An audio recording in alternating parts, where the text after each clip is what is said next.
Mormons, by Mormons for Mormons. Lots of talking, but never ever gets boring. Rounding up the humorous stuff in the news about Mormons. Can't wait to see which one will they choose. This week in Mormon, you get it Joseph Smith style. With Moroni upon the host, G up and Al. Al's the big bearded guy from Missouri. G-Off is the bearded nationalist from D.C. This week, you get the funny stuff, the fun things, like what casserole will be made for General Conference, or what weird problem happened in Raw, Idaho. From Glenn Beck to Mitt Romney, things like that. You know, you get the pro-Mormon news, bringing more Mormon news, pleasing the eyes of God, and Latter-day Saints too. Go get the info you need, I'm sure you really would like. So catch them on air whenever they're not on the fight. This week in Mormon, everything's about Mormon. This week in Mormon, everything's about Mormon. Be up and out in the morning. Mormon is Mormon, everything's about Mormon. This week in Mormon. Mormon is Mormon, everything's about Mormon. Be up and out in the morning. Hello, everyone. Hi, it's time for This Week in Mormons. Party time! Party time for the week! Crazy party times! Everyone get excited! Al is here, my co-host Alan Doan Esquire. I'm over it. I'm not even excited anymore. You should be so excited, my good man, because we are about to have a discussion about so many righteous things. About church things. These things are righteous. Gnarly righteous things. That Ferris Bueller is a real righteous dude. He is a righteous dude, and we are more righteous than he. Yes, I'm making a judgment call. On one's, aren't we? Yeah. On one's righteousness. If you're tuning in for the first time, this is a show where we talk about Mormon If you're tuning news. in for the first time, shame on you. Where have you been? I'm in a huge room, so it's going to sound echoey. So when I say shame on you, Like this. it should sound like the voice of God. That's kind of what I was going for. If you want, I can imagine mess with if- that. Do you imagine if God said shame on you? I feel like that would be the worst. I can mess You're with like, it. hey, in post. God, really sorry about that thing, and I had that terrible thought, and he was just like, Brother Openshaw, shame on you. Shame on you. Isn't that kind of the beauty, actually, of an understanding of Heavenly Father? Because it's really Heavenly Father, I believe, just always just says, I love you. Just get your, pick yourself up. Let's just keep going here. I love you, I love you, I love you. I don't think he ever looks at me and says, shame on you. Nor would I look at a bishop or anybody and they're like, shame on you. Yeah. I just feel like that's such an aggressive way to discipline someone. Shame for shame. Yeah.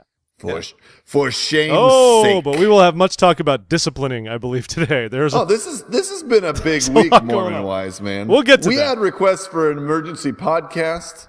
Who is that? The LDS Mormon guy? I know, many people. That was absolutely impossible, though. You've been busy. I had in-laws in town and stuff, and so there was... Absolutely. You went to Colonialsburg. I did. Williamsburg. My wife's mom and our nephew came into town, and we... That's a mother-in-law. yeah. And a nephew of yours now. Yes, a cousin-in-law. Nephew-in-law. That's the word I wanted. Either way, not my blood. That's what I'm saying. So...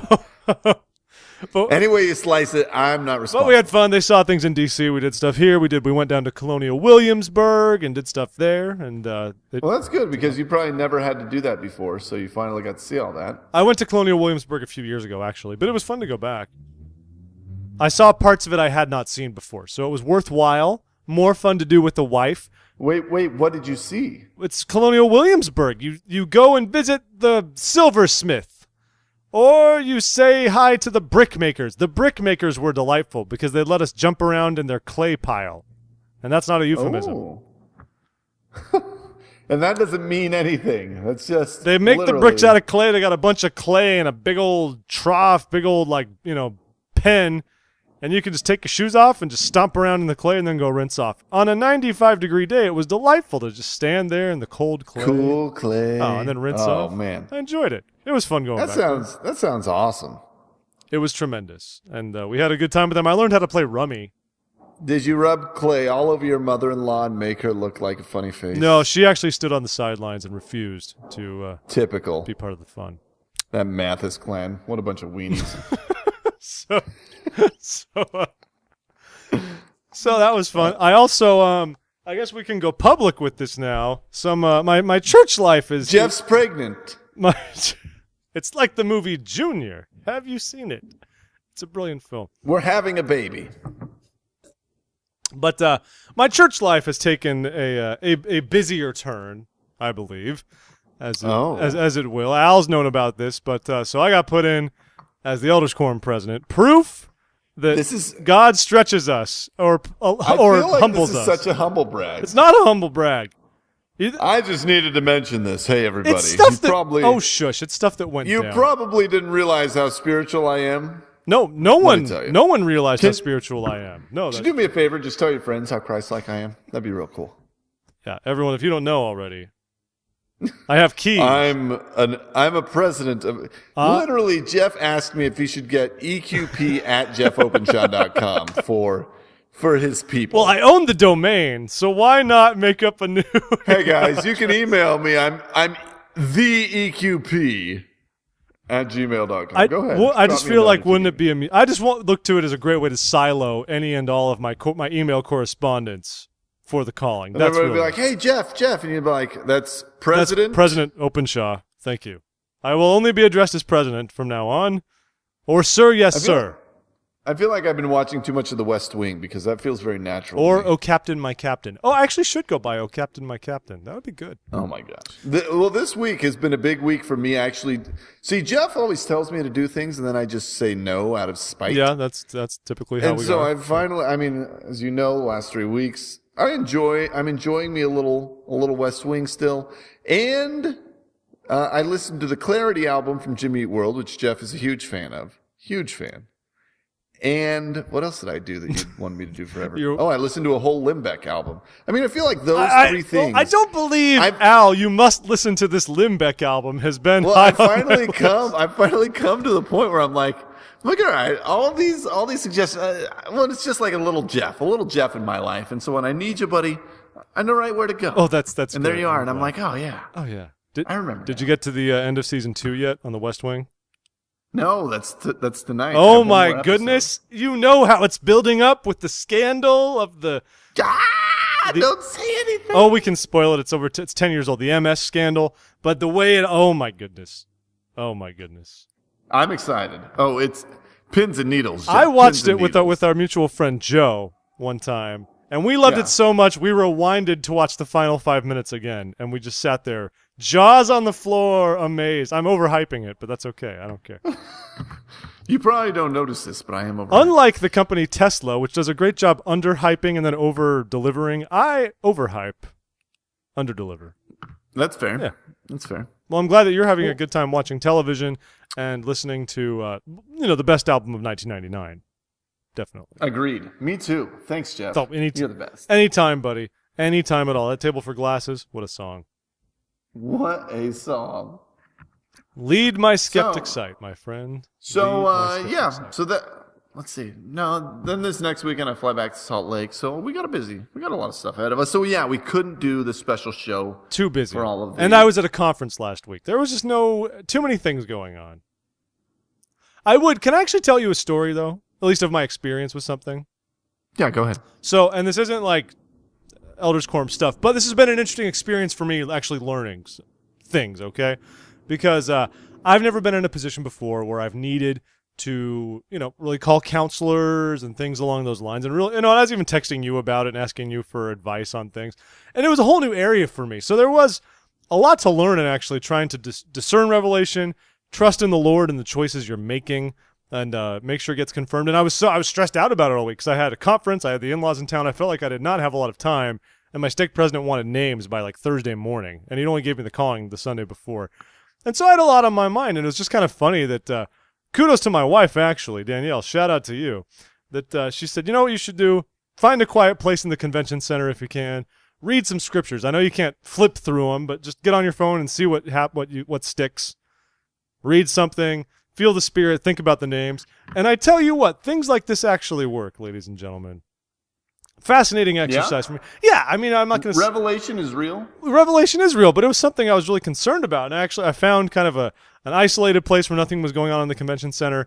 I opened my LDS, my gospel library, and flipping through, I just kind of like flicked my hand to just kind of scroll through on the Book of Mormon. which doesn't work very well because there's only 13 books total in the Book of Mormon. So eventually I just said, Second Nephi it is. And because there's 34 chapters, I'll be in a good place. And I scrolled around, and I kind of guided myself to Second Nephi chapter 9 because 10 got me on, I got some Isaiah chapters and stuff that wasn't speaking to me, but I read 9 and it was good and I liked it. Point is, I struggled, but I feel like I learned something and I grew. And so it was good. I hope everyone can do stuff like that in their own personal lives, whatever their calling may be. Yeah, what's great about that, man, is I mean, we say it kind of in joking, but revelation is real. And it's one of those things that's easy to take for granted. And it's also one of those things, though, that I feel like a lot of people can sort of call into question and say, well, maybe I'm just telling myself, or maybe I'm convincing myself because I really want to hear and do this thing. Or, yeah. Having genuine interactions with the Spirit on a regular occasion is the one thing that I feel like has been able to keep me with a testimony in the church. I mean, you take that out, and I mean, you come into so many crummy situations in life or maybe where doubts arise and all that stuff. And if you have nowhere to go in those circumstances, those moments, man, it's a hard life. It's a really hard life. It is, and for me, if you take God out of it, it's crummy. It is, but and for me, it's been interesting because I've really, I guess, always had in some ways the luxury of revelation by sort of logic, revelation by axiom even, where I've really just been able to have pretty clear choices in front of me, and I say, this makes the most sense, I'm going to pray about it, I feel good about it.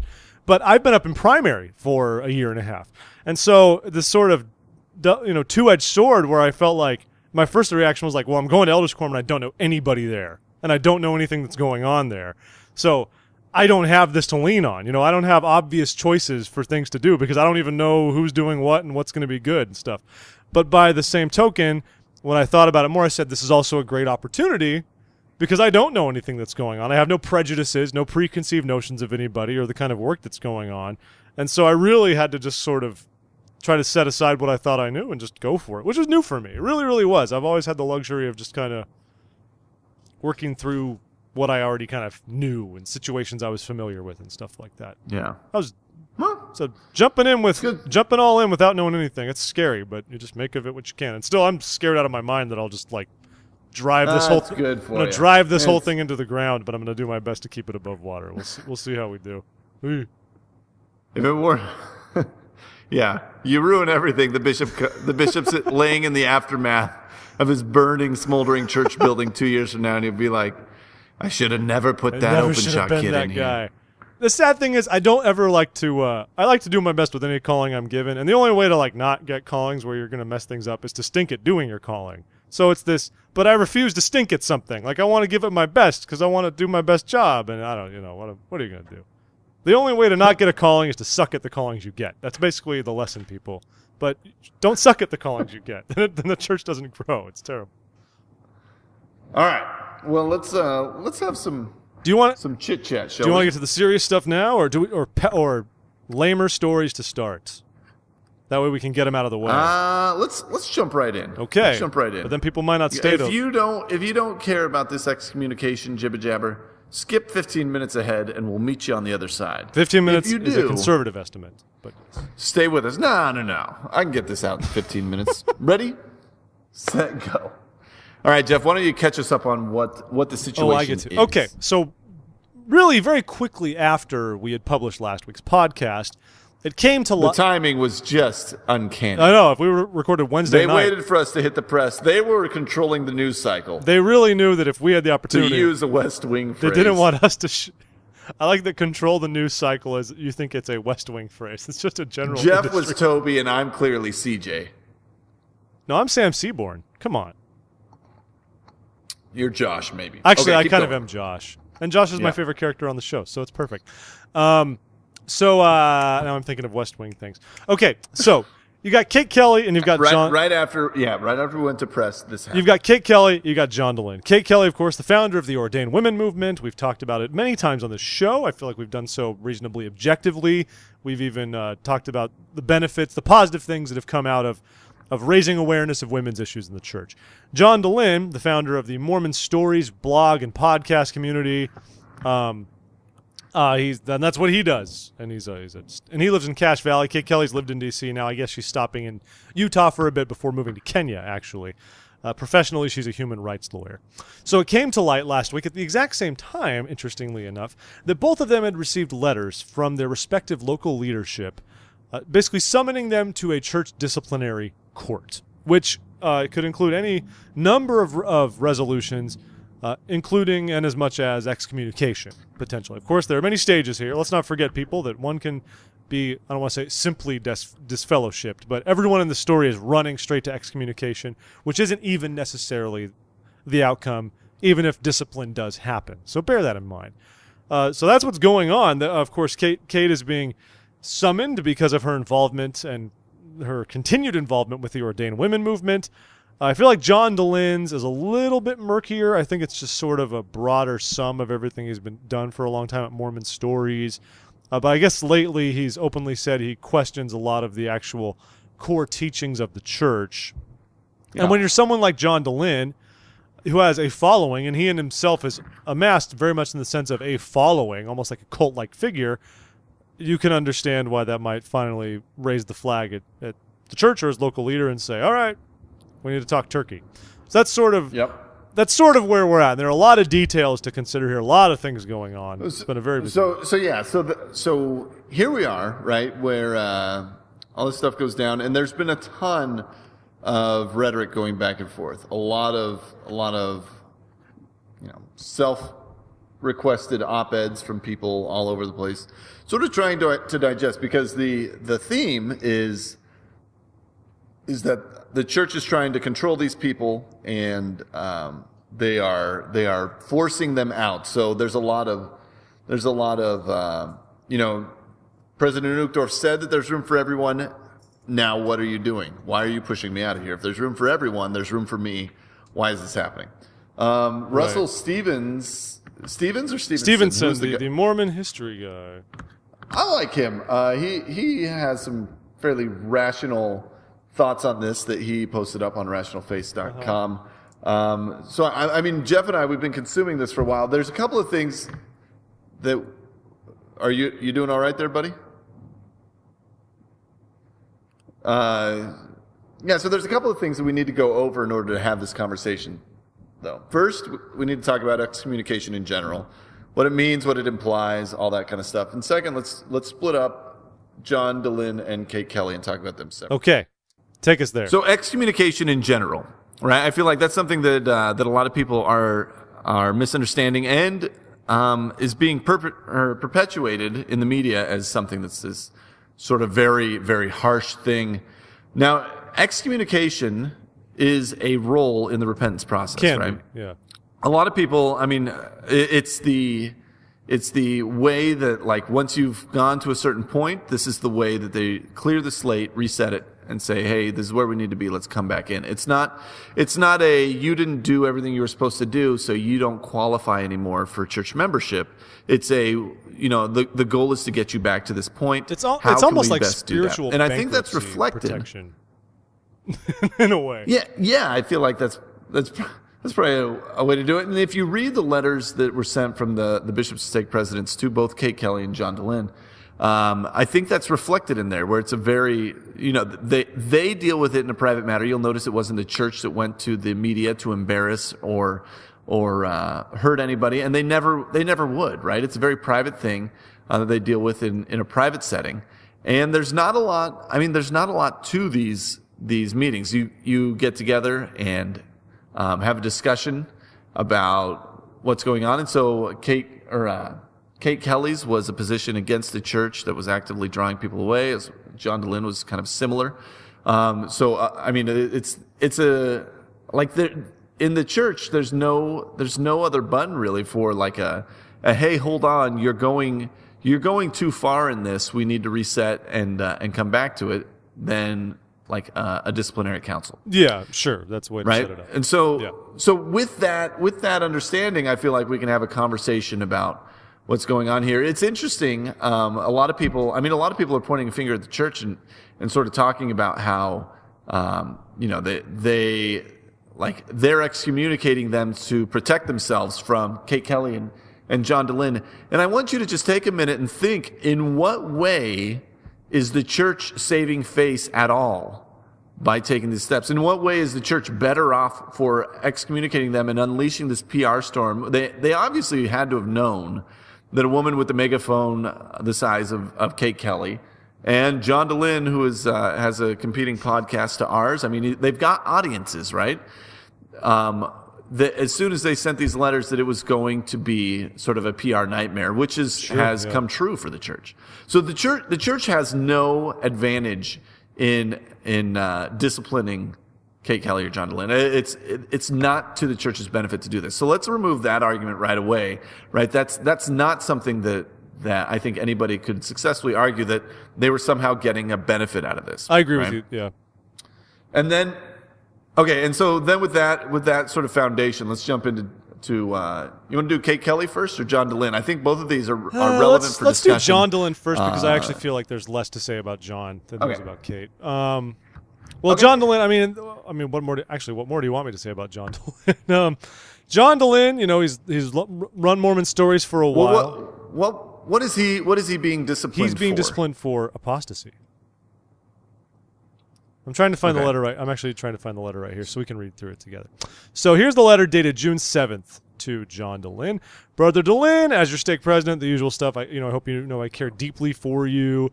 I'm concerned about things you've said about the church and your place in it. That includes your recent public postings from earlier this month that you, quote, no longer believe many of the fundamental LDS church truth claims.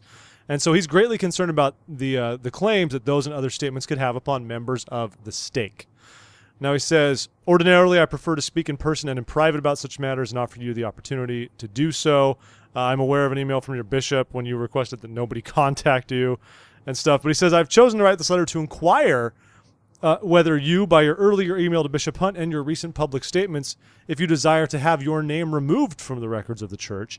As you know, if you make such a request, I am bound to honor it. But please be advised, if you do such things, I would revoke temple, your temple blessings are revoked, all that stuff like that. Please inform us, et cetera, et cetera. I have deep love for you. Let's figure it out. Now, the interesting thing is John Dehlin says he's never met this stake president, which is kind of funny to me in the time he's been there. And I believe he's had similar issues with his previous stake president, if his interviews that he's given since this time, since everything dropped, are accurate. So the John Dehlin one's funny. It's very hard for us to talk about this and not, I guess, sound like we're passing judgment. We're trying to be objective and view this through an outside lens and just analyze it for what it is we're trying not to pepper in too much of our personal insights. I mean, because personally, the John Dehlin one doesn't shock me. I feel like he's just kind of been slowly just traipsing off into his own little world for a long time. Plus, we have personal things with John Dehlin, but that's another story another time. But I don't wish the man loses his faith in his eternal blessings or anything like that. So you get this letter though, and I mean, most people's response would be like, "Oh gosh, well, let me go talk to you. If it's a misunderstanding, let's chat, and I can explain what's going on. I'm not disaffected. I have doubts. I'm struggling, but I still want to be in the church. I mean, that's all that needs to be said here, right? Like, it's not an ultimatum. There's nothing in this that says this is how things are going to proceed. John Dehlin's response, though, is to send this to the New York Times, basically. Right? So he sort of stirs up a media frenzy about it at a very opportune minute, as Kate Kelly was doing the same thing. So they both rode this wave together. And I mean, I think, like, I can't imagine a way or a scenario where dealing with a very private, very personal disciplinary council sort of experience like this in such a public way would show maturity in the gospel. Yeah. Well, it is funny because John Dehlin was on RadioWest the other day, a Utah publication, and he actually says that disciplinary courts are shameful and embarrassing. Now, shameful might be true. I think some people do view, because excommunication, like Al said, excommunication, no matter what, has a negative connotation. We can spin it all we want to say that it is a positive, necessary step sometimes, but just the sheer word excommunication conjures up negative imagery, much more so than, say, repentance, which I think we've done a better job of of trying to say it's a positive thing. Repentance doesn't mean you are bad, ergo you repent. It's something different. Excommunication does involve, the revocation of all of your temple blessings, your membership in the church, many, many very serious things. I mean, you're not a member of the church anymore, obviously, with excommunication.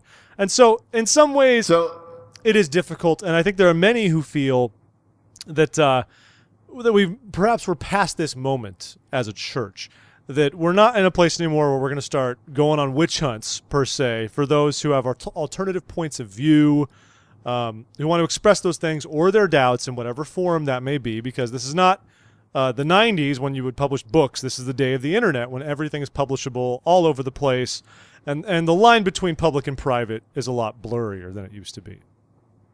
Yeah. Now, since this came out, there's a lot of other people who sort of have that, sort of a paranoia around that. Their church leaders are reading their blog, and they're leaving comments and stuff that as they're working through their own stuff and their own writings and things that they're out to get them. And it's hard. It's really hard because there's not a central church excommunication office where all this stuff goes through, right? It's on a case-by-case basis. Each bishop is charged to care over his own flock, and so you might have a bishop that's going to be really strict on one thing and another bishop to be very liberal on one. And so you're going to, it's a little bit apples and oranges as you say, well, it was fine when I was over here, and now that I'm here, you are going to call me in and say that I can't do this? Here's the thing, though. You say it's weird because normally the matters like this are supposed to happen at the local level, and I do believe, like you, that they do. But many have wondered, because this hit Kelly and John Dehlin at the same day, whether this was in one way or another orchestrated from Salt Lake, which is an interesting question. And it has come to light that there is a committee in the church. It's actually called the Strengthening Church Members Committee. This is real. Church spokesperson Jessica Moody was open about it. She calls it, quote, a clearinghouse to share public information with local leaders about members participating in abuse, fraud, and other activities that may endanger others, close quote. So what it means is that many people could simply say the church could be keeping tabs on somebody, flagging one's records or whatever it may be, which they do, by the way. If you're as much as even disfellowshipped for something, there's a flag on your record that doesn't go away for a while. It doesn't mean there's anything wrong with you, but the church uses that to keep track of you, who you are, and if there's just a blight on your record that shouldn't be there, which is interesting. Well, which would probably be meaningful if, say, you engaged in active, trying to draw people away. You are excommunicated, come back into the church, and then move to a new ward. Yeah, that's relevant information. But the interesting thing here is this committee does exist. Apostles are a part of it. And so it does mean, though, in one way or another, that people in Salt Lake are keeping track of those more prominent individuals, whoever's raising enough attention, commenting on whatever they're doing, and then actually sending that information to local leaders, which is fascinating because you could potentially have a bishop or a stake president who are ignorant to what John Dehlin is up to, and frankly don't care. They've got better things to do than to worry about John Dehlin's podcast, right? Think about it, yeah. But instead they get emails from Salt Lake saying, by the way, are you aware of what John Dehlin is saying? Well, John Dehlin is a great example, right? Because if he's in all intents and purposes removed himself from his congregation, right? Requested that his ward doesn't contact him and all that. Well, he still goes to church, but yeah, he doesn't want contact from bishops or home teachers and stuff. Yeah. Well, so let's say a new bishop moves in. He may not have any idea that a John Dehlin is even in his ward, right? And how does he know that he's supposed to be the one that's caring after this guy and helping nurture and lift? So the John Dehlin thing, sort of an interesting case. It's very, very bizarre to me to see an excommunication or just a disciplinary council dealt with in such a public way, because it normally is. To keep it from being embarrassing, it's dealt with in private. That's the idea. It becomes very embarrassing if you send it to national. The funny thing, though, is John Dehlin was on the record saying that when he received this notice, his friends encouraged him to go to the press with it because otherwise he for sure would be excommunicated. That his only fighting chance was to go public with it and hope that the wave of outcries from his supporters, whomever else, would invoke compassion or anything else within his stake president or his high council, which is interesting. It's say, hey, do this, and it's the only way you'll stay in the church, which is basically saying, if I ever have a problem with the church, if I mount a PR campaign, they might change their mind. Right. Save Ferris. Okay. So yeah, I guess so. moving I think on. one thing with John Dehlin, it's very interesting with the strengthening committee thing. It turns out because the stake president met with him once and had transcriptions of his podcasts. So it's like there's people in Salt Lake who might actually be listening through podcasts, providing transcriptions and sending them along. I hope they're doing that. If they are, could they send them to us so that we could just add that as like a transcript on the It would a side lot, that would actually. just So if you're help our listening, SEO strengthening the immensely? members committee, please send us our transcripts. You can contact at thisweekinmormons.com. We will accept all transcripts. Yeah, or facebook.com. All these things. We would love to hear transcripts from of our show you. because we're way too lazy to listen through 50-odd minutes of show and transcribe the whole thing. Never going to happen. Never going to happen. It's not going to happen. Not going to happen. Okay, so Kate Kelly. Let's do that real quick. Kate Kelly's situation is a little bit different. Obviously, she's the Ordain Women leader.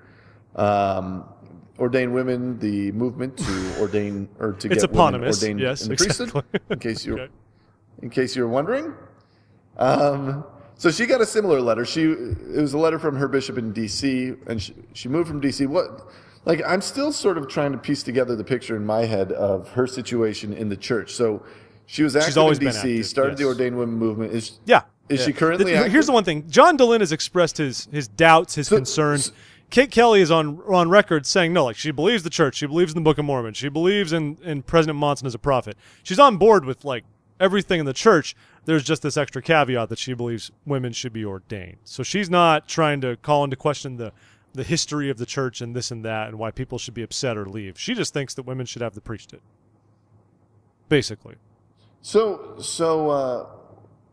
in your readings, I mean, what's wrong with that? Well, I would say if I were viewing this through the lens of the Strengthening Members Committee or anybody else who is curious, I think it's one thing to, how do we say it? It's one thing to have ideas and to float those ideas. Here at This Week in Mormons, we have floated many ideas, Al. You and I have worked through lots of different concepts of faith and... Yeah, we pride ourselves on being termed floaters. Well, we talked about a lot of things on this show. And I think we've done so in an open way. But we haven't done so in a way where, one, we've told other people to follow our own line of thinking, or we've organized any kind of a greater rally or a cause to push for that in a lobbying sense. And I guess that's the difference. They actually had a church spokeswoman also on RadioWest, which was pretty interesting, honestly. They had, what was her name? I'm trying to... Isom, who is one of the people a couple grades below Michael Otterson, okay? She's a higher up. Appeared on RadioWest. They talked a lot about excommunication, what it means to the saints. And I love that what she said, here's a quote. She said, "It's one thing to make one's views known. It's quite another to actively draw others away from clear doctrine." And so I would believe, because the church doesn't comment on the internal proceedings of any sort of disciplinary council, even if it's made public, that it would be something along those lines. Kate Kelly is free to believe in female ordination and bring it up in church and sacrament meeting and gospel doctrine and have these beliefs and ponder them and work through them in whatever way she wants. But instead, I feel like she's presented a public face of saying, we believe in female ordination because it is the only path to actual equity for women in the church. That is an antiquated notion that women should somehow be second-tier citizens in any body, least of which should be a religious organization. Ergo, women need to have the priesthood to obtain that equality, and that is our mission, and that is what we are doing. Become a member of Ordained Women and join the movement. And I think those sorts of things are what tip the scales. What was the quote you mentioned to me earlier? That was the other thing ultimatum? that Isom mentioned, that the name Ordained Women itself is perceived as a grammatical ultimatum because it is not. What's it called? It's an imperative, right? It's called Ordained Women. Yeah, there's. It's not called Period. female Yeah, ordination, a noun. It's effectively a verb of ordain women, a command, in that sense. And so those things have ruffled some feathers. Can I piece together a bit more of a timeline for you? This is all my interpretation, Sure. Okay? But this is just what I see from my great detective skills, like the Bluth boys. This is Hardy big Boys time does right here, folks. Mormonism. Okay, so we've You talked go, about a lot of Frank. things here. Now, based on the letters that Kate Kelly also released publicly, which she didn't have to do, she could have privately gone through this experience and let it be her own thing. But instead, if you want a personal gripe, she's very much using it, I think, for her own party, effectively. I mean, this is getting ordained women all kinds of press and making the church look bad in the process, like it's an old institution that marginalizes women and all that stuff. So there was a meeting that Kate Kelly must have had on May 5th, and this is from I believe her stake president. He talks about the usual stuff. He loves her, blah blah blah. But in the end, they say that they met on May 5th, and she was placed on informal probation, which means you're not supposed to act in public things. You can't represent yourself as a member in good standing of the church, which I think they wanted to get across so that Kate Kelly could not promote ordained women as, I am a member in good standing promoting this. Like, legally, the church could say, no, you are not a member in good standing promoting this, and that changes the message. But that happened on May 5th. What happened then on May 15th was when ordained women announced their 6 discussions. And we've talked about those on a couple podcasts ago. So that went down, right? They just soldiered on and did that. So then her next letter comes on May 22nd, which discusses more about the meeting on May 5th, blah, blah, blah, blah, blah. And that was that letter.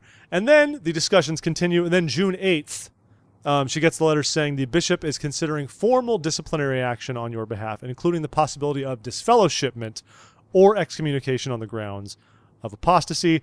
You're invited to attend this council and give your response. The one thing is the bishop understands she's now living in Utah, and if she's can't make it, they're willing to make a reasonable adjustment to do it. And they're supposed to have the council on the 22nd, this coming Sunday. Well, that's what made me ask if she's still active. Why aren't her records in this is Utah another question, and we don't know everything because we only know the side of the story that's presented to us by the public faces promoting their cause, because the church doesn't comment on these internal workings. But we do know that the First Presidency can issue injunctions if a member in question, in this sense, wishes to move records. They can put a block to refuse the transfer of records no matter where that individual may go. That way the records stay with the leaders who were most involved, I guess, in whatever was going on. That'd be interesting. That is a real thing, and they can do that. The question is, did they do that? Did Kate Kelly request a change of records because she's just stopping in Utah for a month and a half or so before moving to Kenya? And if I were moving somewhere and stopping for 6 to 8 weeks, I wouldn't bother moving my records. I just leave them where I used to live and then transfer them when I move to my new permanent location. I think that's a normal thing for people to do. Mm-hmm. So Kate Kelly, though, is unable to attend because it's going to be in Virginia. I don't believe much in trial by absentia. I think that's a little lame and not even on Kate Kelly's part. I just don't like that idea. I would hate for anyone to have to be tried without being present and only offering a written statement while other people decide your fate. I've been talking a lot. You need to talk. Huh? No, I mean it's. I like the timeline. Thank you. So Kate Kelly then she made her information very public. She went on and wrote her own op-ed in the Guardian, which, she's to me it feels very very opportunist, and again I'm trying very hard to not be. I mean, my own opinions here because what's going on is there's a lot of people who are identifying with Kate Kelly in the fact that she is a woman and she wants change, and they want to be treated equal, and they identify very closely with her. Where the majority of women are sort of lost in that is that not all women feel the same drive to be ordained into the priesthood. Right, and so there's a lot of disconnect there, where I think Kate Kelly thinks that she understands all women and is representing them. I don't know. Well, because she's refused to ever be on our show, for the record, just so you all know, if that peppers your thoughts. Yeah, there you go. I have, and her response at the time. This is way in the early days of ordained women, when we thought it was something of interest. And we wanted to have a genuine discussion about it. This was like almost a year ago, probably, that we approached her about it, because she and I, we've said it before, served in the same mission. I've known her for years, and we said, and I said, hey, I want to come on. We could talk about this. Maybe you could be here. We could have other people who might not agree with you, but we can have a discussion about it and see what's what. But Kate refused because that would not, why would she want to jump into a lion's den? And I understand we weren't trying to promote like, hey, come in here and we're all going to attack you. But I've seen repeatedly that Kate Kelly seems to refuse to put herself in situations where she is subjected to scrutiny, legitimate scrutiny that she has to respond to on this and that. And that it is smart. It's smart. Brilliant It PR, and it keeps her from being wrong. But I've also seen that she's mostly refused to address those things, and she wouldn't come on our show even in the early days when we just wanted to talk about what she was doing. Simple. Well, so again, I don't know, but I feel like she views herself as sort of the heroine for this underrepresented totally. Minority, right?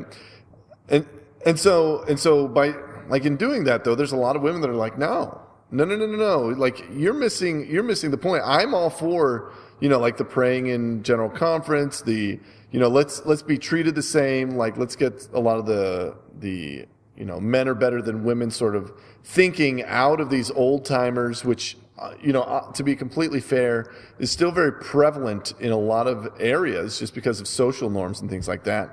So, and I'm the same way, right? Like there's a lot of us that are like, yeah, that's really, really good. But then when she says, well, good. So we're all together in the fact that we're oppressed to a degree. Here's our demands. And that's where she sort of separates herself out from the majority, I think. And where most women are able to. And I think this would be a good moment to remind our listeners that, as if we can even editorialize, we welcome some of the discussions about women's issues that have come in part because of things Ordained Women has done. And we've said that before. There has been stuff where we have missed a few steps where women could be given more responsibilities and opportunities in the church. And there are some areas where I still think it's weird. I even think little things like the fact that if you're going to be a female church employee, you can't be married, or you need to be, a widower or divorced or kids out of the house and stuff like that. When really, like, who cares? Let people make their own decisions. But we've never been super on board with the methods Ordained Women have used, like you said, Al, sort of working under the assumption that this is necessary. This is a necessity for women in the church to have true equality, de jure and de facto, legitimate equality. One of her lines, a quote from her op-ed, because of them speaking about her heavenly parents or about different churches, I can't decide which. I can more clearly see the face of God, and what she's referring to there are actually the women she's worked with around the world, because she's a human rights attorney, and she's saying they have taught her that there is no reason that our churches, mosques, and synagogues should be the last bastion of sexism in the world. Yeah, but yeah. And because of them, I can more clearly see the face of God, and she's beautiful. It reminds me, what was that 90s song? Dishwalt. Oh, I was thinking of Dishwalla. Tell me all your thoughts on God, because I'd really like to meet her. Oh, yeah, that's it. That's it. But then you also have Joan Osborne. The 90s. The black hole of music. We love it. Except for Jimmy Eat World's Clay. They were great. Those days were great. Listen to it. The best. The best. So as this continues to go on, there's a lot of reference to the September 6th, which I wasn't very familiar with. Apparently back in the 90s. Well, it wasn't a single day, but it all happened, in September. It was a big month where several plump women and a man with a beard, 2 men, were excommunicated. So these were like prominent thinkers, and you read through these stories, and there's some of this that like, I don't know, it's a little bit frustrating, because the church is in this weird position where it's open to discourse, like let's talk about it, let's question, and they're becoming more and more so. Back in the day, these people that were critical at all of the church, and to some of them, they were very critical of the church, but some of them weren't. It was like they were trying to sort through things.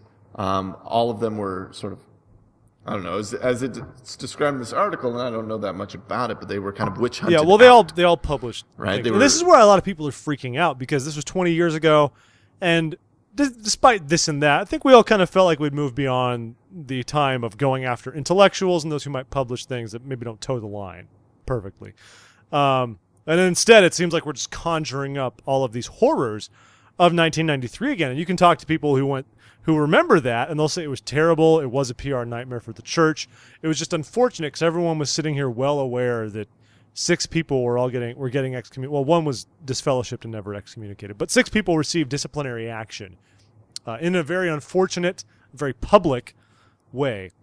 And it's like we're going back to that all over again. And you see similarities even for the reasons why this happened to the September 6th.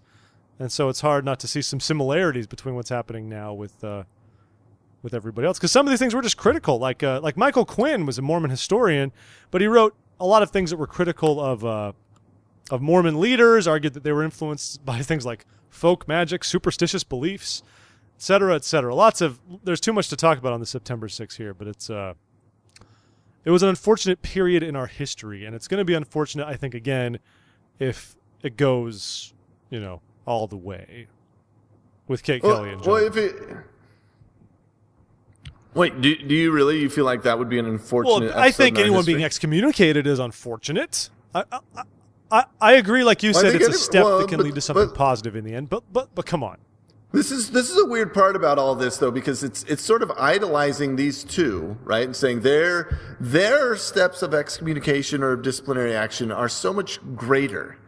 The little chump guy who just was, having sex with a bunch of women over here. Well, he doesn't merit. I mean, why? And why that is sad, and because all of those are dark days, and in some ways, I agree with that idea because this, unfortunately, Kelly and John Dehlin's causes might be worth addressing. But let's not forget that there are, sadly, many people throughout the global church of all the millions of members that we have where excommunications transpire for non-public reasons, but like Al said, because of infidelity, because of potentially apostasy. But I think apostasy tends to happen at a large scale because it's really one of the only ways for it to really go down. No. Well, you know what I mean. Like dude, you're leading people, you're being a public voice.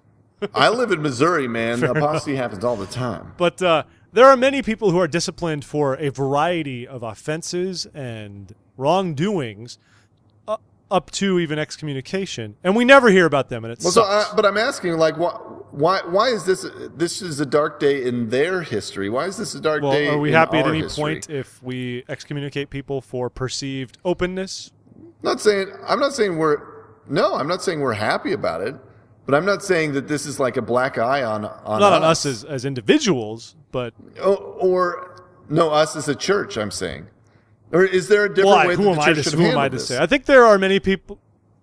Well, you can make. Well, there are many. Like for example, there's this whole "Room for All" petition going around, which we were not asked to sign. Room for all people, for bloggers and podcasters. We have What's wrong with you people? On our show. We have more downloads than your stupid show, other person. Listen to us. So, the point is, but the room for all idea is just that hoping that we can move past those things and have more compassion. Like, are we really in a day and age where the question is, has Kate Kelly actually committed apostasy? Has she committed apostasy that merits excommunication? Or disciplinary action does not mean that there's not room for you in here, though. That's not what it's saying, right? That's not the point of this. And I felt like we saw a lot of this at this last general conference. President Nuchtdorf, come on, that's where it's coming in, from, yeah. Right? Like we love you, yeah. And then you had Elder Holland and I forget there was one other great talk on listen, obedience is going to be hard. Right? Like, we're all about love and open and good. But guess what? There's going to be times where we have to say this is right and this is wrong. And it's going to be unfortunate and people's feelings are going to get hurt, but it's coming. Right? And they referenced that in the last general conference. Exactly. And so knowing those two things, right? There is room for everybody. We're not all cookie cutters. We don't all have to be the same. But there's a range of what's acceptable, and outside of that range, you have to come back in. If the church doesn't do that, if all the church is happy and hugs, it doesn't help any of us get anywhere, right? It's not giving us direction if it says no matter what. We forget oftentimes that one of the great missions of the church is perfecting the saints, and then we get upset when part of perfecting the saints means, wait a minute, my line of thinking is wrong, and I need to change course. I guess the difference is, I think there are many who are hoping that actual excommunication is something that should be in the past. That you can discipline people, you can work with people, you can have meetings, you can have counsel, and be a little bit more open and accommodating of these other points of view and issues and concerns without having to step as far as taking away one's church membership. I think that's a concern for many, and that's why. Here's what's crazy is I feel like the church really has come a long way, right? Since 20 years ago, I feel like I feel like for the discourse and stuff that happens on the internet, for the amount of transparency that the church itself tries to provide, I feel like they've come a long way. I feel like having to put a hard stop on both John Dehlin and Kate Kelly's rhetoric probably was again, right? Like, what advantage does the church have in blowing this up in a big PR storm? They don't come out looking better because of this. This is something that has come after, I'm sure, like a lot of deliberation, right? And so here they are saying, all right, well, this is actually outside the line, so let's bring it back in. And the tone of both of those letters is exactly that. Let's bring it back in. You know, right now you're here, you're at an 8. We're going to bring it down to a 6. That's okay. That's true, It's but okay. I think many are saying that, hey, we can take it from an 8 to a 6 without also saying, like, people are wondering, like on RadioWest, he used a great metaphor. Was this like an inside pitch to a batter? You're not actually trying to hit the guy or take him out of the game, but you just pitch in to be like, hey, I'm watching you. Don't lean over the the plate. Get it together. Is that what this is? Is this a threat? Is this a shot over the bow to try to correct course before it gets worse? Think about this, though, man. The letter from the stake president to John Dehlin. I love you. I'm concerned about you. Let's talk about this. They do always say that. Right? There's it's not even a shot across the bow. This is, I am your leader in this organization, and I have some concerns. Can we work through it? You know, like Kate Kelly, right? If you were in active conversation or communication, which she talks about how she was taking it into her bishop, and they were going through it. Right, so at this point, if he felt the need to call her in and have a discussion about it, I mean, like, go chat about it. Let's actually show a little bit of faith in our leaders and go chat about it before we throw it out to the national news. Right, before we try and write these big op-eds. From the timeline, she still hasn't had this whole thing hasn't even happened yet. Right, the conversation hasn't. But she's already taken the liberty to go to her op-ed piece, her various articles and appearances and these different things, talking about how they're an oppressed minority in the church, right? Like if you are concerned about this, and obviously their leaders are concerned about it, let's talk through it. Let's get through that before we worry about number one here, which is her or him, right? That's how it comes. That's how it's coming across to me. Well, no, admittedly, personally for me too. I watch all this, and I easily say, where is the well-being of the church in all of this? This all seems very much about my vision as Kate Kelly, that I believe everyone should have. And I'm not going to fault someone for having a firm belief about something, even if I don't get it. Whatever. But but it does seem so single-sided with everything that this is all for the betterment of ordained women. Why else would she be going to the press and doing interviews and blah blah blah? And of course, like you said, of course it makes the church look bad. Right. And I do think there is, like you said, there's room for everybody. There's room for people even receiving discipline. Because I've met people who have been excommunicated and been rebaptized into the church. And some of them, I'm not saying this is something we should ever desire to experience ourselves, but many of them have said, like, that was a thing that shook me up enough where it, it allowed me to really, really clean house and get back on track. It's not that way for everybody. Oh my gosh, the early days of the church are a great example of that, right? You have a lot of these folks that, I believe Oliver Cowdery is a great example, right? Where you get so lifted up in your own importance in the church or in yourself, that eventually, the action that the church has to take is to remove you from the church through this disciplinary action. And then it takes a couple of years. As he comes back to the church, dies a member in good standing, came back and partook of the blessings of the gospel, right? That's the intent. And I think, I don't want to draw parallels here, so I won't. But the idea that it's a little bit of that self-absorption or self-importance that you start understanding in yourself, you get very excited about it. It's probably very, very easy to put yourself in a position in the church. Exactly. It is real. One of the hilarious things they used this, Kate Kelly discussed on RadioWest, how Emma Smith rightfully noticed tobacco, asked Joseph, said, hey, what's up with this? And then we got the word of wisdom. And that's a fair story. But by that same logic, is she comparing herself to Emma Smith? Is she saying, I have the ear of the prophet and I deserve to have the ear of the prophet? Am I the prophet's wife? Am I the person who is in that sacred role through eternal sealings and through eternal sacred ordinances that is allowed to be a counsel and someone of deference to a prophet. That's not to say we don't all deserve audience with our leaders in one way or another, but it's almost as if Kate Kelly is saying, yeah, I'm at that same level. President Monson, me, I deserve that same level of audience with the prophet of the church because I see a problem here and I want him to look into it. All right, well, it's officially been 15 minutes. Let's run through some of the rest of the stuff real quick. I just want to make sure there's nothing else that we're missing on that. Oh, sorry, one more gripe about the Kate Kelly thing. Go.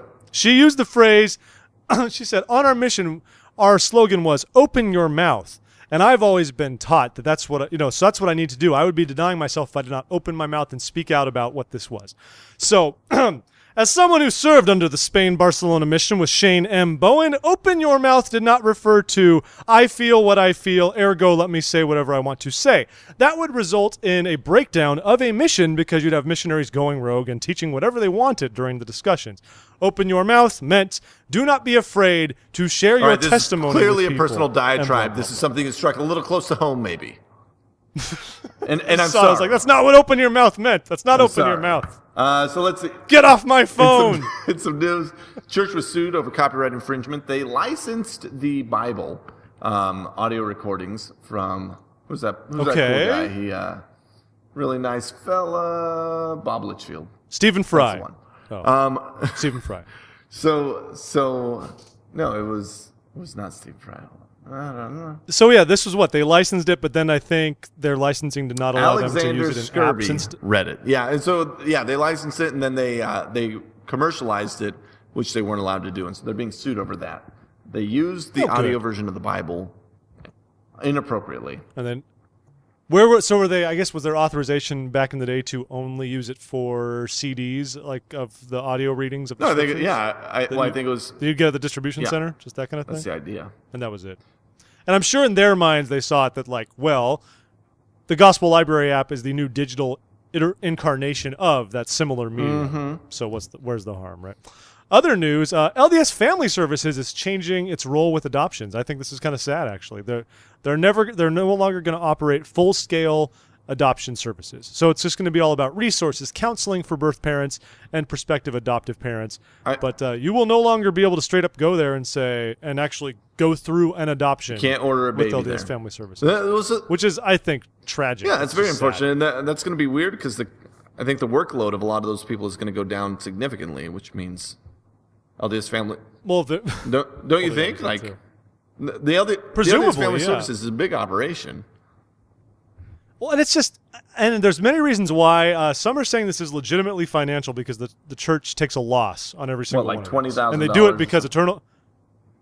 it because eternal families are more important than the church caring if they turn a profit or break even on keeping families together and all that stuff, which I think is fully understandable and commendable. But if it is money, that's just sad, and I hate to see that happen.